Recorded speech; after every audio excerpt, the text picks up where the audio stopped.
കുറ്റ്യാടിയിൽ രാസലഹരി നൽകി പീഡിപ്പിച്ച കേസിൽ അന്വേഷണം ശരിയായ ദിശയിലെന്ന് കോഴിക്കോട് റൂറൽ ജില്ലാ പോലീസ് മേധാവി കെ.ഇ. ബൈജു. നാദാപുരം ഡിവൈഎസ്പിയുടെ നേതൃത്വത്തിൽ പ്രത്യേക അന്വേഷണ സംഘമാണ് കേസ് അന്വേഷിക്കുന്നത്. കുറ്റ്യാടി പോലീസ് 3 പോക്സോ കേസുകൾ രജിസ്റ്റർ ചെയ്തിട്ടുണ്ട്. കേസിൽ പ്രതികളായ അജ്നാസും ഭാര്യയും റിമാൻഡിലാണ്. ഇവർക്കെതിരെ ലഹരി ഉപയോഗിക്കുന്നവരാണ് മൊഴി നൽകിയത്. ലഹരി സംഘങ്ങളുടെ മൊഴിയുടെ അടിസ്ഥാനത്തിൽ മാത്രം ആരെയും അറസ്റ്റ് ചെയ്യാൻ കഴിയില്ല. മൊഴികൾ പോലീസ് വിശദമായി പരിശോധിച്ച് അന്വേഷണം നടക്കുകയാണ്. പോലീസിന്റെ നേരിട്ടുള്ള അന്വേഷണത്തിലാണ് പ്രതികളായ 2 പേർ അറസ്റ്റിലായതെന്നും കോഴിക്കോട് റൂറൽ ജില്ലാ പോലീസ് മേധാവി കെ.ഇ. ബൈജു പറഞ്ഞു.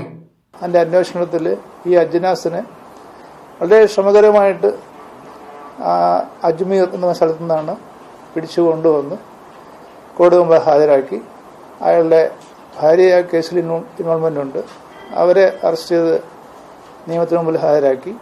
പിന്നെ അജ്നാസ് തന്നെ ഇതുമായിട്ട് ബന്ധപ്പെട്ട് അബ്യൂസ് ചെയ്ത ആളുകളുണ്ട്, ഈ പ്രായപൂർത്തിയാകാത്ത ആളുകൾ. അവരുടെ മൊഴി മേടിച്ച് കേസെടുത്തു. അപ്പോൾ അതിൻ്റെ അന്വേഷണം ഒരു ഡിവൈഎസ്പിനെ നാദാപുരം ഡിവൈഎസ്പി ഏൽപ്പിച്ചിട്ടുണ്ട്.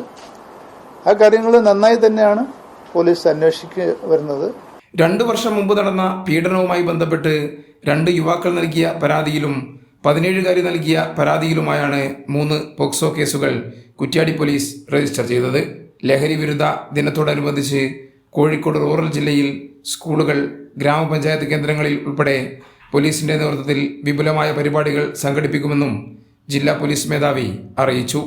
കൈരളി ന്യൂസ്, കോഴിക്കോട്.